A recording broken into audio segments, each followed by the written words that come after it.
I never imagined standing on a crowded city bus in Portland would become the moment my life split into before and after.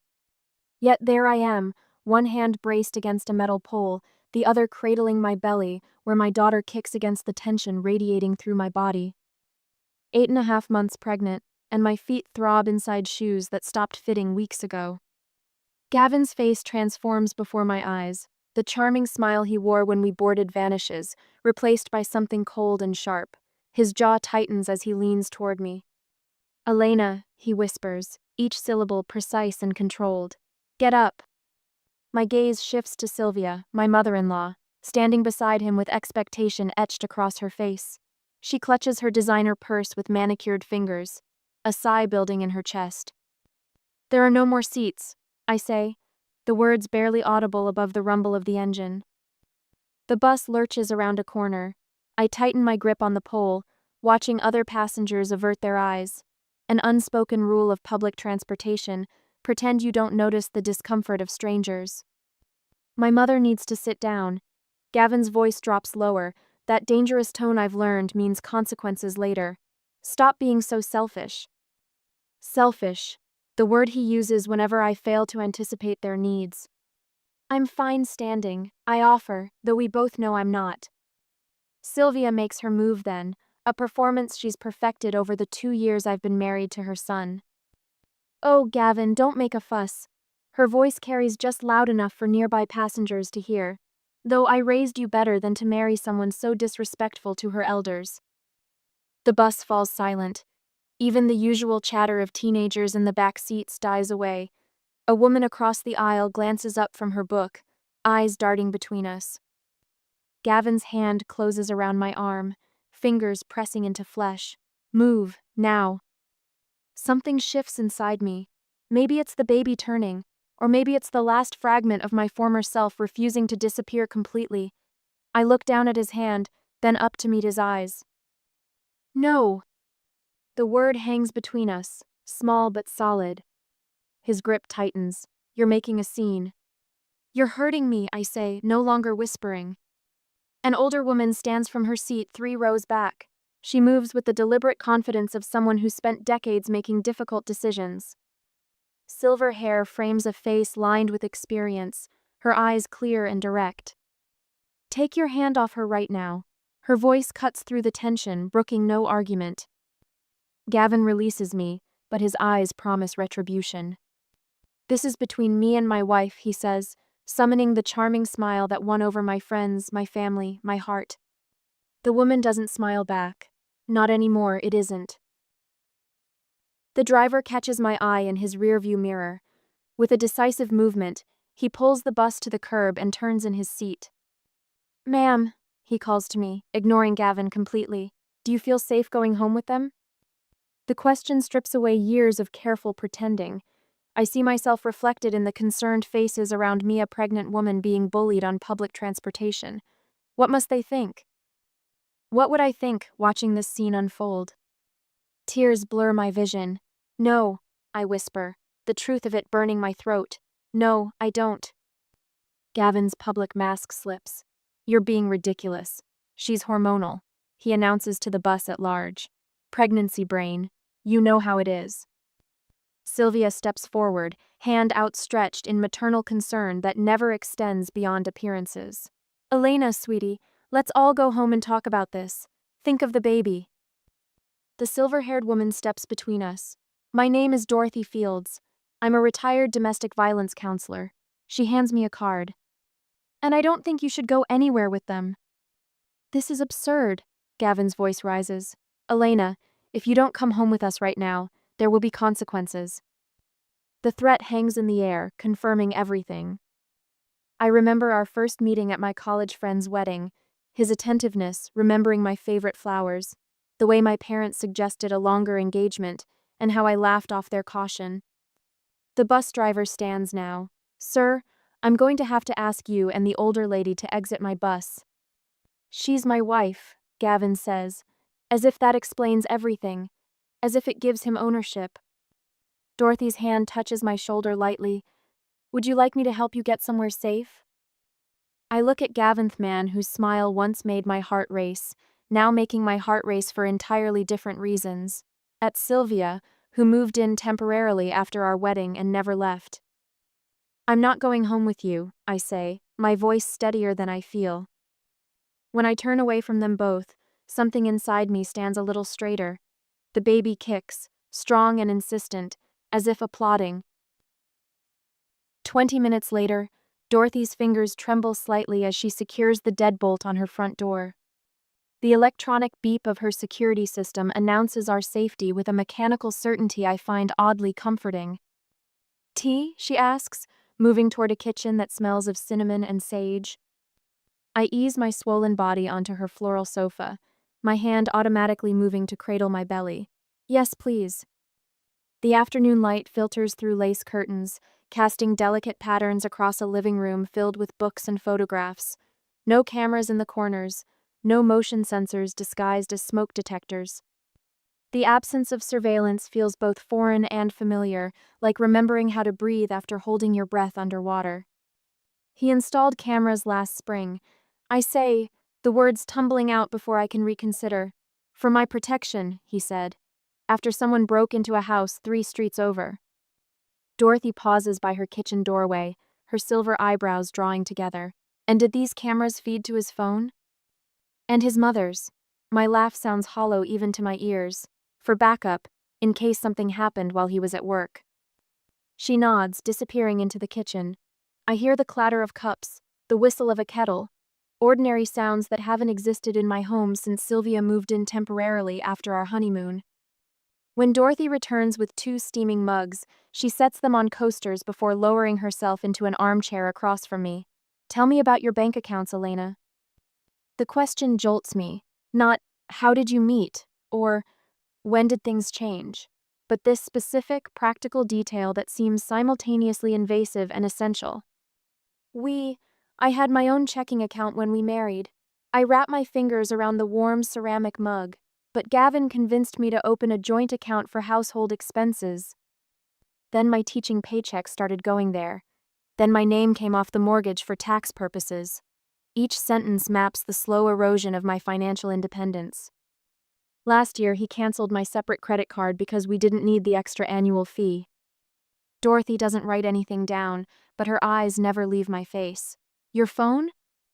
"Always on the family plan." He gets the detailed call logs. I take a sip of tea to disguise the tremor in my voice. "And he installed a family tracking app after I got lost driving to his company picnic last summer." "Do your parents know any of this?" My throat tightens. "We only speak on speakerphone now. Sylvia says it's rude to exclude family members from conversations." Outside, a school bus rumbles past, children's voices carrying through the windows.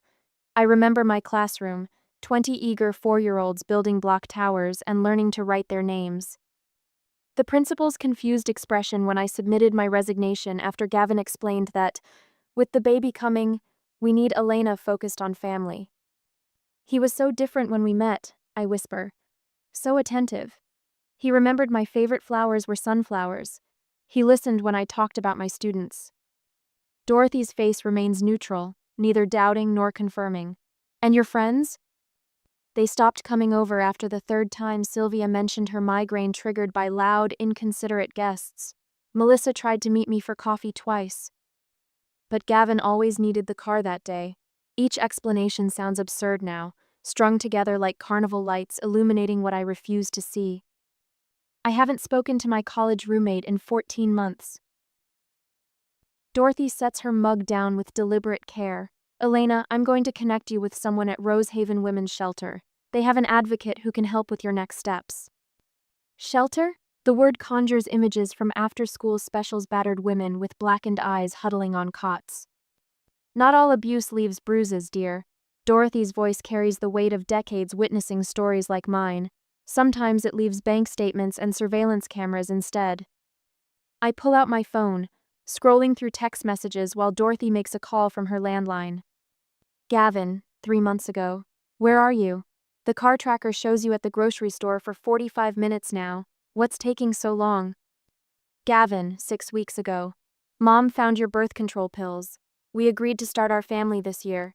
Why are you undermining our plans?" "Gavin, last week. Your mother called while you were in the shower. I told her you're too exhausted for phone calls. You should be grateful I protect your time. Each message links to others, forming a chain I've been carrying link by link without seeing its true weight. When Dorothy returns, she sits beside me on the sofa. Officer Reeves will be here in 30 minutes to take your statement for a temporary restraining order, doctor. Martinez at Providence Hospital has agreed to mark your maternity file as protected status. My phone buzzes with Gavin's face illuminating the screen. 10 missed calls already. They'll fight this. I say, fear constricting my chest as my daughter kicks against my ribs. Sylvia knows everyone in our neighborhood. She'll tell them I'm unstable, hormonal, imagining things. Dorothy places a weathered hand over mine. That's exactly why we document everything. The truth leaves patterns, Elena. And now that you can see them, other people will too. I silence my phone as another call comes through. For the first time in 2 years, I don't answer Gavin immediately. The small act of resistance feels simultaneously terrifying and necessary, like the first breath after surfacing from deep water. 3 weeks later, I was still with Dorothy. However, the bouquet arrived at Dorothy's house first, lilies, my supposed favorite, then at my parents' temporary rental, then at the women's shelter where I'd attended one support group meeting. The card read the same each time. We're waiting for you to come to your senses. Think of our baby. Our baby. The possessive pronoun made my stomach clench harder than the Braxton Hicks contractions that had started last week. He's escalating, Officer Mercer said, adding the flower shop receipts to my growing file. Her uniform looked crisp against Dorothy's faded floral couch where we sat. This is textbook boundary testing. What if he shows up at the hospital? The question had haunted me for weeks. Then hospital security removes him. She replied with the confidence of someone who'd never seen Gavin's particular brand of charm. Your OB has flagged your file. No visitors without your explicit permission. My mother appeared in the doorway, face tight with the guilt she'd carried since arriving from Salem. The security chief at Providence called. They've added Gavin and Sylvia's photos at all entrance desks. What kind of woman needs armed guards to deliver her baby? The question hung unspoken as my mother crossed the room to perch beside me, her hand cool against my forehead like when I was small. I should have seen it sooner, she whispered, not for the first time. So should I. The baby kicked, a reminder of why every painful step mattered. The phone rang, and Dorothy answered in the kitchen. Her voice dropped to a murmur, then stopped altogether. When she returned, her face had hardened. Melissa from your old school called. Sylvia's been telling people you've had some sort of breakdown, that you're not mentally stable enough to care for an infant. The familiar twist of shame rose, then receded. She said the same thing when I sold my condo to move in with them, when I gave notice at the school, when I stopped calling my brother. My father stood in the corner, hands deep in his pockets. He'd spoken little since arriving, his silence carrying the weight of a man recalculating everything he thought he knew. Your friend Jana just texted, my mother said, checking my phone for me. Gavin's mother approached her outside the grocery store, told her you need an intervention before you. She trailed off. Before I what? Before you ruin the baby's life by keeping it from its father. The contraction struck without warning, sharp and insistent, not practiced this time. 14 hours later, the Providence Hospital's labor floor smelled of antiseptic and new beginnings. The intake nurse Belinda, according to her badge, glanced from her computer to my face. You're the one with the security alert, she said, not unkindly. Let's get you settled before shift change. The next hours blurred into a rhythm of pain and pause. My mother on one side, Dorothy on the other, my father pacing the hallway, standing sentinel. Each contraction stronger than the last, like the current pulling me toward a new shore. You're doing wonderfully, the midwife assured me between checks. 5 centimeters already. The monitor beside the bed beeped in steady confirmation of the baby's heartbeat, stronger than my own felt some days. I focused on that sound, let it anchor me against memories of Gavin's voice. You'll never manage without me. You can barely remember to take vitamins without my reminders. The elevator chime in the hallway triggered a Pavlovian response, spine stiffening, breath catching. My mother noticed, her hand tightening around mine. "It's just the food cart," she said. Then softer. "He can't hurt you here." But he could. With words, with the way people looked at me after he'd spoken to them, with the threat of what would happen once I was alone with a newborn and no one watching. The nurse stuck her head in. "Everything okay in here? Your heart rate spiked." "False alarm," Dorothy answered for me. "How about some ice chips?" After she left, Dorothy leaned closer. Robert texted, "Gavin and Sylvia are downstairs demanding information." My throat closed around a sob. "They won't get past the front desk," my mother promised, but her eyes darted to the door. The contraction that followed crashed through any pretense of control, bending me forward with its force. I heard a sound primitive, wounded, and realized it came from me. The midwife appeared, checking monitors. "You're transitioning fast. Let's see where we are." Her examination confirmed what my body already knew. No turning back now. 8 centimeters, she announced. "Let's get the delivery team in here." The room transformed around me, equipment appearing, voices professional and focused. The head nurse, an older woman with salt and pepper hair cropped, short, took command with the ease of someone who'd seen every possible complication. "Margaret, help her with breathing. Dorothy, you're on ice duty. And Mr. Patterson," she called to my father in the doorway, "security just called up. You might want to join them downstairs." My father's face hardened into something I'd never seen before. He disappeared without a word. "Focus on me," the midwife instructed as another contraction began. "This baby's coming quick." Through the haze of pain, I heard raised voices in the hallway, first distant, then closer. A woman's voice, practiced in righteous indignation. "That's my grandchild. You have no right to keep me from my son's child." "Sylvia." The nurse hit a button beside the bed. 2 security officers appeared outside my door within seconds. "It's handled," the nurse assured me, but I couldn't stop shaking. What if they take her? The fear escaped before I could contain it. What if a judge gives them? "Not today," Dorothy interrupted firmly. "Today, you make the rules." The next contraction silenced everything except the overwhelming need to push. The room narrowed to a tunnel of determination, pain with purpose, fear transmuted into strength. "I see the head," the midwife announced. "One more big push." Somewhere beyond the door, beyond this room of women surrounding me, my husband was being escorted from the building. But here, in this circle of protection I never knew I'd need, something else was happening. I was delivering not just my daughter but myself. "Push, Elena," my mother urged, her voice breaking. "You're stronger than you know." With the last reserves of strength I didn't know I possessed, I pushed toward freedom. And my daughter, slippery, red-faced, and gloriously furious, slid into the world with a cry that declared her presence to everyone within earshot. "She's perfect," the midwife said, placing her on my chest. "What's her name?" I looked down at my daughter's face, unmarked by fear or doubt, at her tiny fists already punching against the injustice of cold air and bright lights. "Hazel," I whispered, the name I'd chosen alone, without committee approval or negotiation. "Hazel Grace Monroe. Not Whitlow, never Whitlow." "Hello, Hazel," I promised against her damp head. "You will never know that kind of fear." 2 months later, the apartment complex stood 6 stories tall, its brick facade weathered but sturdy. Nothing fancy, exactly what I needed. Far enough from Portland that Gavin wouldn't stumble across me at the grocery store, close enough that my parents could drive over without making it an expedition. "This unit faces east," said Marissa, the housing coordinator. Her salt and pepper hair curled around her face as she unlocked the door. "Morning sun for you and Hazel."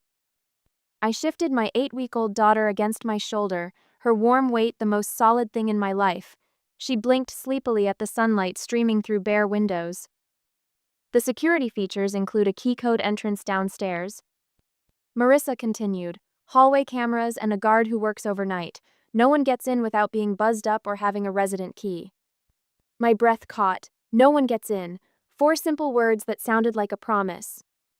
The apartment itself was basic beige walls, scratched laminate floors, a kitchen with appliances from the previous decade.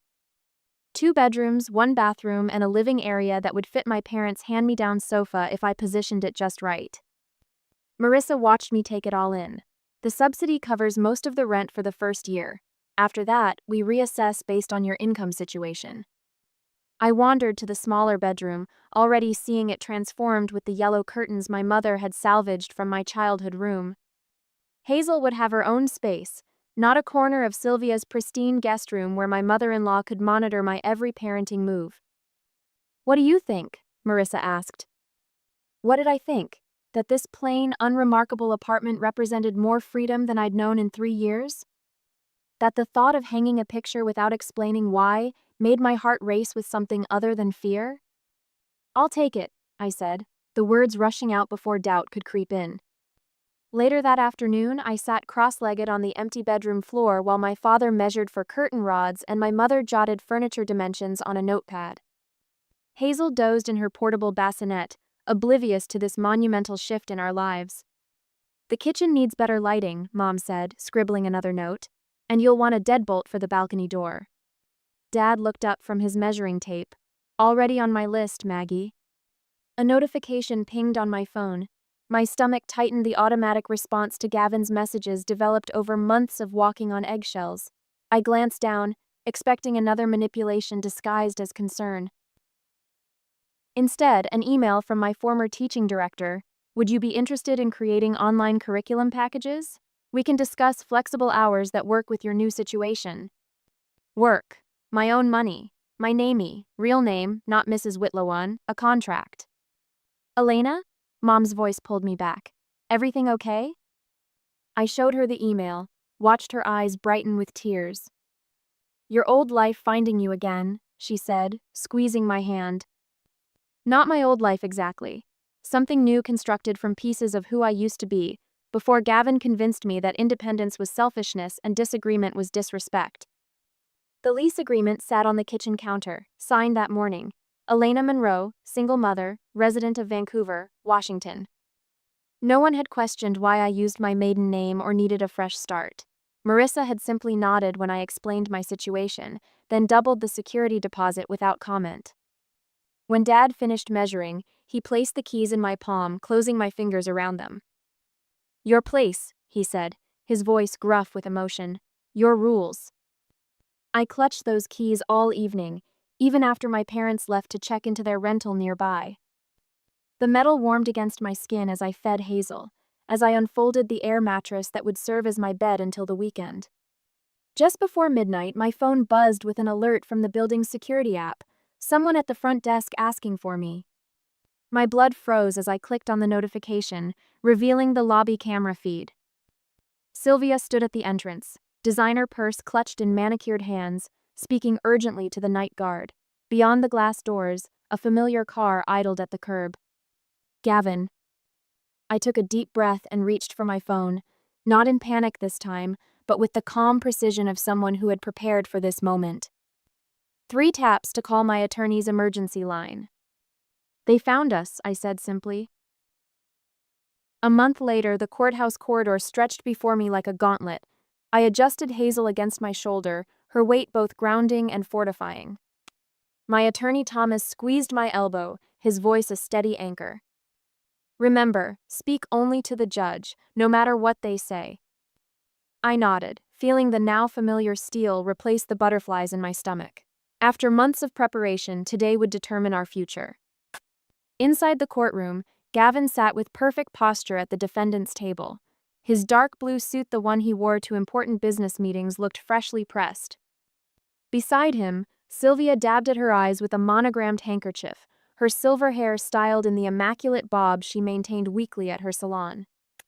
"All rise," the bailiff called. Judge Martinez entered, her face impassive beneath silver-streaked black hair. At her nod, we sat. I passed Hazel to my mother in the first row and approached the witness stand when called. "Mrs. Whitlow," Gavin's attorney began. "Miss Monroe," I corrected. The small act of reclaiming my name still tasted like victory on my tongue.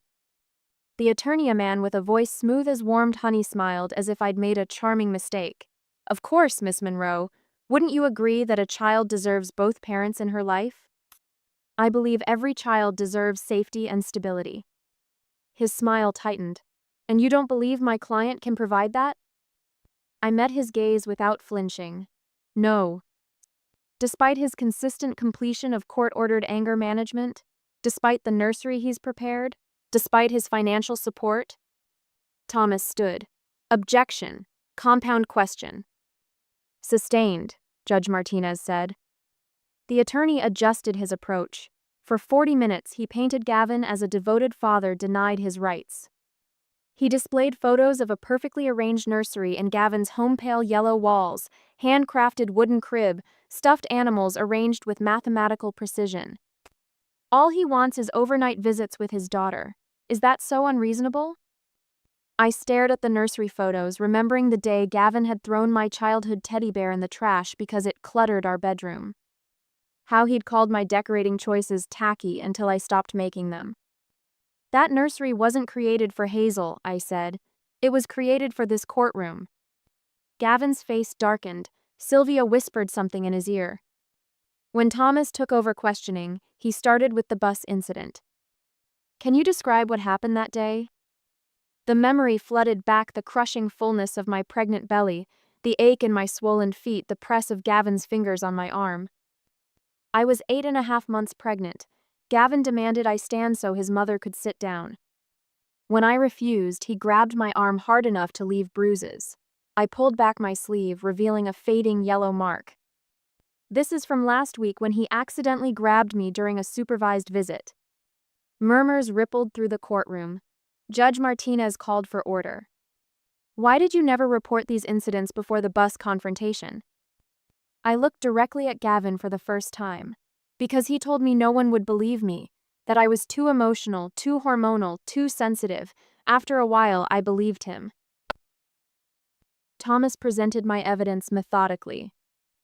Text messages from Gavin. If you leave the house without permission again, you'll regret it. Bank statements showing transfers from my account to his without my knowledge. Security camera footage from our home showing Gavin blocking doorways during arguments. When the recording played, Gavin's voice threatening consequences after the bus incident, Sylvia's composure cracked. That's been doctored, she called out. My son would never. Mrs. Whitlow, Judge Martinez warned, another outburst and you'll be removed. Dorothy took the stand next, her decades of counseling experience lending weight to her testimony. The isolation tactics described by Miss Monroe follow classic patterns of coercive control. The involvement of the mother-in-law as a secondary controller is something I've documented in approximately 30% of cases. When Gavin finally testified, his charm worked overtime. He spoke of misunderstandings, of his concern for a pregnant wife making irrational decisions, of his mother's loving support. I just want to be part of my daughter's life, he said, voice breaking perfectly. Is that so wrong? During cross-examination, Thomas remained steady. Mr. Whitlow, can you explain this text you sent Miss Monroe 3 days after she left? You've humiliated me. You'll pay for that. I was upset. Anyone would be.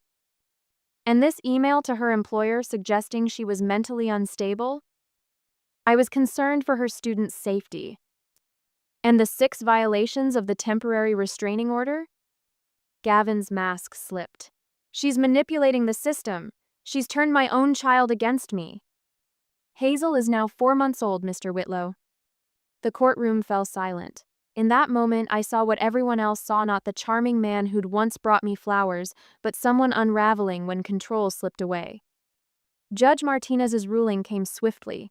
Permanent restraining order granted, supervised visitation only, full custody to me with sole decision-making authority. Court-mandated therapy for Gavin before any visitation expansion. She's my wife, Gavin shouted, standing. That's my child. The judge's response cut through his protest like a blade through silk. Mr. Whitlow, she is not your property. As I walked out with Hazel secure in my arms, Sylvia's voice carried across the emptying courtroom. This isn't over, Elena. I didn't turn around. For the first time since stepping off that bus 8 months ago, I believed her threat held no power. It is for me, I whispered to my daughter. It is for us. A year later, the golden afternoon light spills through the kitchen window of my apartment. catching in Hazel's auburn curls as she toddles toward me with arms outstretched. Her first steps came 3 weeks ago, a moment of triumph I captured on my camera now, used for memories worth keeping, not evidence worth fearing.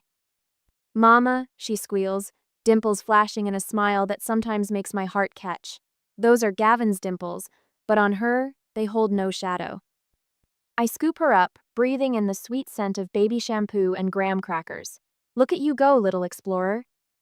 A year. One full trip around the sun since Judge Winter's gavel came down with the finality I'd craved. 1 year of rebuilding what was mine. The apartment hums with afternoon quiet. A vase of yellow daisies brightens the kitchen counterflowers I bought for myself, with no hidden message attached. My teaching materials spread across the dining table, colorful and ordered, evidence of the curriculum contract I completed last night for a preschool in Beaverton. The doorbell chimes and Max lifts his golden head from his spot by the couch.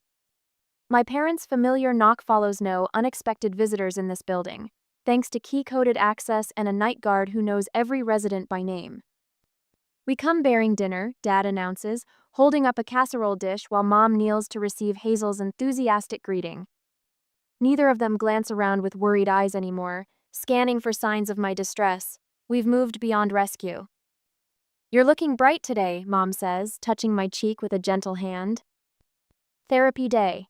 I smile, pouring coffee into the mismatched mugs I've collected, small rebellions against Sylvia's insistence on matching everything. "Doctor Kaufman says we're focusing on future plans now, not just past healing." The appointments that once left me drained now send me home lighter, as if releasing ballast I never knew I carried. Dad nods, understanding without words. "Your brother called. He and Carla want to visit next month." Another piece fitting back into place. James had been bewildered by my sudden withdrawal during the marriage, hurt when invitations were repeatedly declined with thin excuses. Now our conversations flow naturally again, even across the miles. After dinner, when Hazel sleeps and my parents have returned to their nearby rental, I settle on the small balcony with my journal and a cup of peppermint tea. The pages no longer detail injustices or catalog incidents. Tonight, I sketch rough plans for a weekend trip to the co-store first real vacation. My phone buzzes with a text from Dorothy. "Workshop went well. 3 women asked for your resource guide. Coffee Tuesday?" I smile, typing back confirmation. The guide began as notes for my Selford flags I'd missed, resources I'd found, steps toward freedom. Now it helps others find their way out of shadows similar to mine. The court-mandated visitation report sits on my coffee table. Gavin's therapist notes consistent improvement and growing awareness of boundary issues. His last supervised visit with Hazel included no mention of Sylvia, no subtle digs about my parenting, no passive-aggressive gifts intended to undermine me. Small steps, observed with my cautious approval but without the old fear. I write in my journal, freedom isn't just about escape. It's about building something worth staying for. The evening breeze carries the scent of my neighbor's grilling dinner and distant laughter from the courtyard below. Normal sounds, safe sounds. Tomorrow, we'll ride the number 42 bus across town to visit the Children's Museum. The same route, the same driver who once helped change the course of my life. I'll sit anywhere I choose, and when someone offers me a seat, I'll say thank you or no thank you without explanation. Because I can.